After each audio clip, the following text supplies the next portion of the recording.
গর্ভগৃহের সামনে রয়েছে বেশ বড় একটি নাট মন্দির। সকাল 7টা থেকে 11:30 পর্যন্ত এবং বিকেল 4টে থেকে রাত 8:30 পর্যন্ত। মঠের গায়ে ভগবান বিষ্ণুর 10 অবতারের যে বিগ্রহ সেটি কিন্তু তৈরি করা হয়েছে। এইটা হলঘরে কিন্তু আপনি প্রবেশ করতে পারবেন না, এই সিঁড়ি আছে, সিঁড়ি দিয়ে আপনাকে উপরে উঠতে হবে। সহজ মানুষ বোঝে দেখ না রে মন দিব জ্ঞানে পাবি রে অমূল্য নিধি, পাবি রে অমূল্য নিধি বর্তমানে পাবি বর্তমানে। নমস্কার বন্ধুগণ, থাম্বনেল দেখে হয়তো বুঝেই গেছেন আজকে কোথায় যাচ্ছি। আজকে যাচ্ছি দক্ষিণেশ্বরে মা ভবতারিণী মন্দিরের খুবই কাছে অবস্থিত নবরূপে প্রতিষ্ঠিত শ্রী শ্রী ঠাকুর রামকৃষ্ণ পরমহংসদেব মঠে।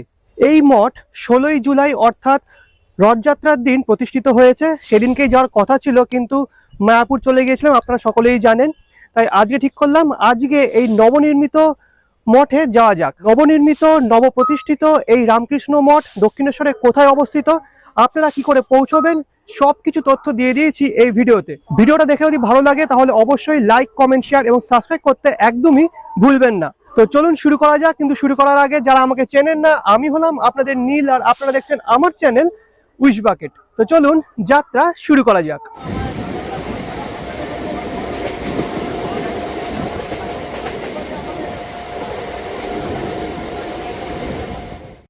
তো বর্তমানে চলে এসেছি দমদম জংশন। এখান থেকে ডানকুনি লোকাল ধরে যেতে পারেন দক্ষিণেশ্বর,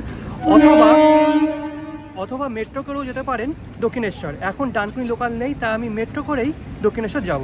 চলুন।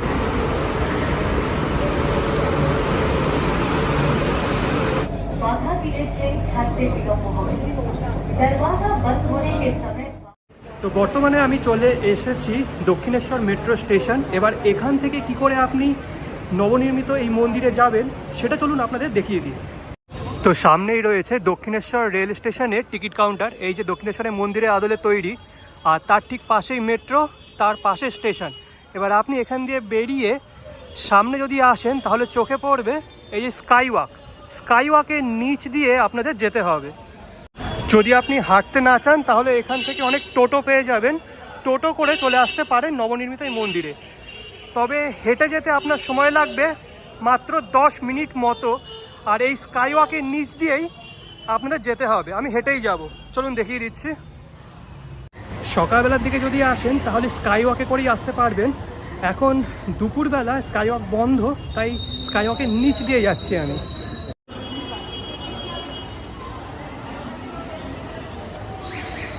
তো চলে এসেছি দক্ষিণেশ্বরে মা ভবতারিণী মন্দিরে যে প্রধান প্রবেশদ্বার তার একদম সামনে। এই মন্দিরের ভিতর দিয়েও কিন্তু প্রবেশ করা যায়, চলুন দেখিয়ে দিচ্ছি।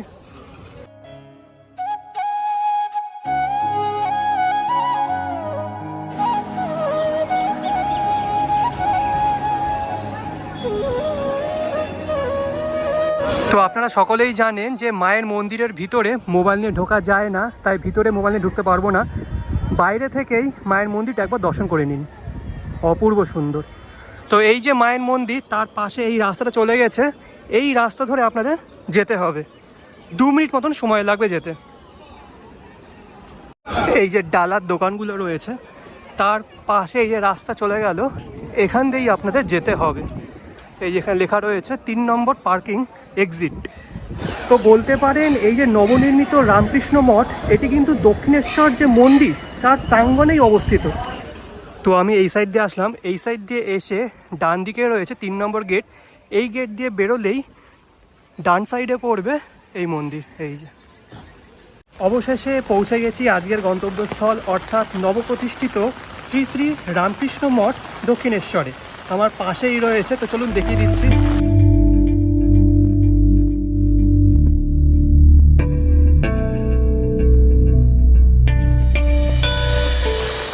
দাঁড়িয়ে আছি নবনির্মিত দক্ষিণেশ্বরের শ্রী শ্রী ঠাকুর রামকৃষ্ণ পরমহংসদেব মঠের একদম পাশে। মঠটি যদি দেখেন তাহলে পুরোপুরি বেলুড় মঠের কথা আপনাদের মনে পড়ে যাবে। আর সব থেকে ভালো লাগলো এই মঠের গাত্রবর্ণ। রামকৃষ্ণদেব সম্পর্কিত যত মঠ বা মন্দির বা মিশন আছে প্রত্যেকটা মন্দিরে কিন্তু এরকম রং দেওয়া হয়, আর সেই জন্য বেশ দেখতে সুন্দর লাগে। আর উপর দিকে এরকম রত্ন রয়েছে, যেমনটা বেলুড় মঠে আমরা দেখেছি অসংখ্য এখন জানালা রয়েছে। আর বলে রাখি মেন মন্দির কিন্তু উপরে রয়েছে ফার্স্ট ফ্লোরে। আরও একটা বিষয় আপনাদের দেখিয়ে দিই, এই যে মঠের গায়ে ভগবান বিষ্ণুর 10 অবতারের যে বিগ্রহ সেটি কিন্তু তৈরি করা হয়েছে এই জানলার উপরে। এই দেখুন একদম এদিকে রয়েছে পরশুরাম, তারপরে আছে সুসম্ভবত এটি শ্রীরাম, তারপরে আছেন শ্রীকৃষ্ণ, তারপরে এই যে চিহ্নটা যেটা হচ্ছে এই মঠের চিহ্ন, তারপরে আছে বুদ্ধ অবতার, তারপরে আছে কল্কি অবতার। আর এদিকে দুটো অবতার আমি মানে অন্যরকমভাবে তৈরি করা, সেটা বোঝা যাচ্ছে না দূর থেকে, কাছে গিয়ে আপনাদের দেখাবো। তো ঘড়ির কাঁটায় এখন বাজে 3:30, 4টে নাগাদ এই মঠ খুলবে দর্শকদের জন্য বা ভক্তদের জন্য, তখন আপনাদের ভালো করে দেখিয়ে দেবো। তো একেই তো বৃষ্টি শুরু হয়ে গেছে, একটা ছায়া খুঁজতে হবে যতক্ষণ এই মঠ খুলছে। তো যতক্ষণ না মঠ খুলছে ততক্ষণ চলুন এই মঠের ইতিহাস সম্পর্কে আপনাদের জানিয়ে দিই। নবনির্মিত এই দক্ষিণেশ্বর শ্রী শ্রী রামকৃষ্ণ মঠের দ্বার উদ্ঘাটন করেছেন শ্রদ্ধেয় প্রেসিডেন্ট স্বামী গৌতমানন্দজি মহারাজ। দক্ষিণেশ্বর রামকৃষ্ণ মঠের কার্যক্রম শুরু হয় 2010 সালে এক ভক্তের দান করা বাড়িতে। পরবর্তীকালে সেখানে পূর্ণাঙ্গ শ্রীরামকৃষ্ণ মন্দির নির্মাণের পরিকল্পনা গ্রহণ করা হয় এবং 2023 সালে তার ভিত্তিপ্রস্তর স্থাপন করা হয়। ভিত্তিপ্রস্তর স্থাপন করার দিনটি ছিল 13 সেপ্টেম্বর 2023 বুধবার। ভিত্তিপ্রস্তর স্থাপন করেন স্বামী স্বর্ণানন্দজি মহারাজ। 1884 সালে 3রা জুলাই শ্রী শ্রী ঠাকুর প্রথম বলরামবাবুর বাড়ি, যেটি বর্তমানে বলরাম মন্দির নামে প্রসিদ্ধ, সেখানে রথের দড়ি টেনেছিলেন। আজও সেই ঐতিহাসিক রথ বলরাম মন্দিরে রাখা আছে। আজ 2024 সাল, অর্থাৎ প্রায় 142 বছর পর সেই জগন্নাথ দেবের রথযাত্রার দিনই ঠাকুর শ্রীরামকৃষ্ণের সাধনপীঠ অর্থাৎ দক্ষিণেশ্বরে তার মন্দিরের দ্বার উদ্ঘাটন হলো। ঠাকুর এই মন্দিরেই বিরাজ করবেন এবং তার সন্তানদের প্রাণভরে আশীর্বাদও করবেন।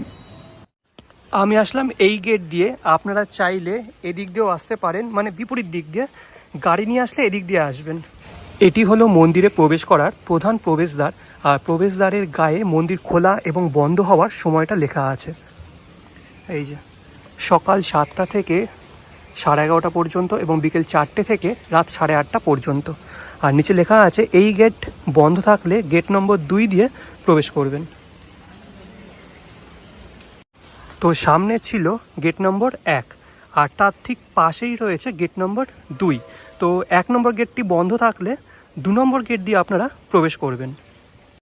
আর এখানে এই মঠের সম্পূর্ণ অ্যাড্রেস লেখা আছে, 22 TN বিশ্বাস রোড, ব্র্যাকেটে লেখা আছে JS সরণি, দক্ষিণেশ্বর।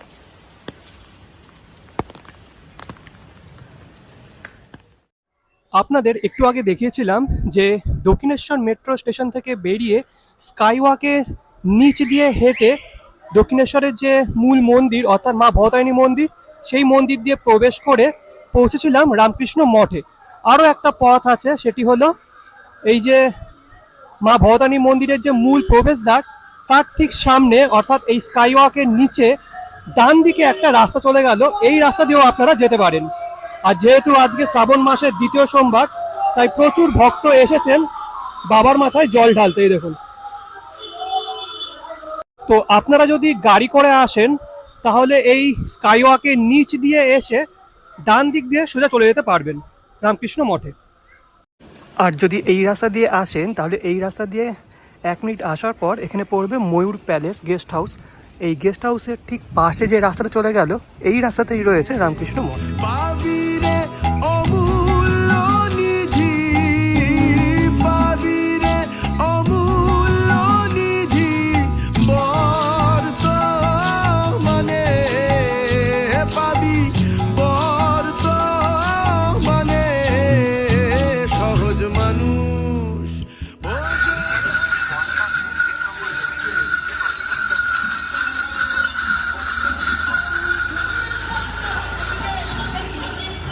ঘড়ির কাঁটায় এখন বেজে গেছে বিকেল 4টে, আর মঠের যে মূল প্রবেশদ্বার সেটিও খুলে দেওয়া হয়েছে। তো চলুন এবার ভিতরে প্রবেশ করা যাক। তো এটি হলো মূল প্রবেশদ্বার। প্রবেশদ্বার দিয়ে প্রবেশ করে ডান দিকে আপনাদের যেতে হবে। মন্দিরের গেট দিয়ে প্রবেশ করে ডান দিকে কিছু দূর হাঁটলে আপনি দেখতে পাবেন এটি প্রকাণ্ড বটগাছ। এই বটগাছের গোড়ায় আপনাদের জুতোগুলো রাখতে হবে। আর এই বটগাছটা কিন্তু বেশ প্রাচীন, যেটা জানতে পারলাম। আর এর ঠিক পিছনেই রয়েছে মূল মন্দির। তো এটা হলো মন্দিরের একদম সামনের ভাগ। এই যে দেখতে পাচ্ছেন একটা র্যাম্প মতো, এখান দিয়ে আপনাদের যেতে হবে। আর এখানে প্রবেশদ্বার আছে, এখান দিয়েই আপনাদের প্রবেশ করতে হবে। আর মঠের চারিপাশে এরকম প্যাসেজ আছে যাতে আপনারা প্রদক্ষিণ করতে পারেন। আর সামনের অংশটা কিন্তু বেশ এরকম কারুকার্যবিষ্ট।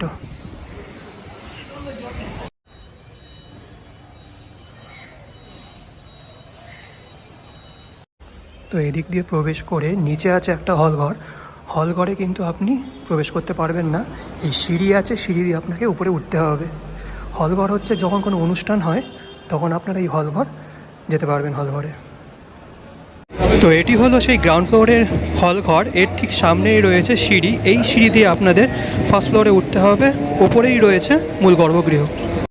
মূল মন্দিরের ঠিক সামনে এরকম ছোট একটা প্যাসেজ আছে। এখানে দেওয়ালে দক্ষিণেশ্বর মন্দির সমেত দক্ষিণেশ্বর রামকৃষ্ণ মঠের ছবিও আছে। তাছাড়া মূল প্রবেশদ্বারের সামনে আছেন গরুড় দেবতা এবং বজরংবলী।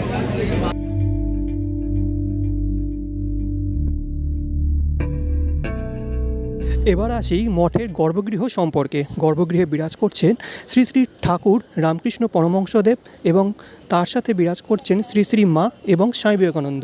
অপূর্ব সুন্দর পাথরের বেদির উপর শ্রী শ্রী ঠাকুরের বিগ্রহ বিরাজমান। ঠাকুরের বিগ্রহ দেখলে চোখ যেন জুড়িয়ে যায়। ঠাকুরের এক পাশে বিরাজ করছেন শ্রী শ্রী সারদা মায়ের বিগ্রহ চিত্র এবং আরেক পাশে বিরাজ করছেন স্বামী বিবেকানন্দ। দুটি বিগ্রহ চিত্র কাঠের অপূর্ব বেদির উপর বিরাজমান।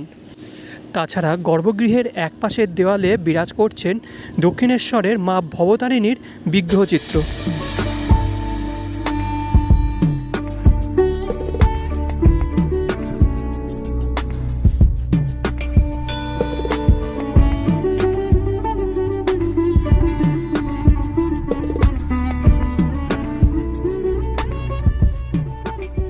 বলে রাখি, দক্ষিণেশ্বর এই রামকৃষ্ণ মঠে এখনও পর্যন্ত কিন্তু ভক্তদের জন্য কোনো প্রকার প্রসাদের ব্যবস্থা করা হয়নি আপাতত।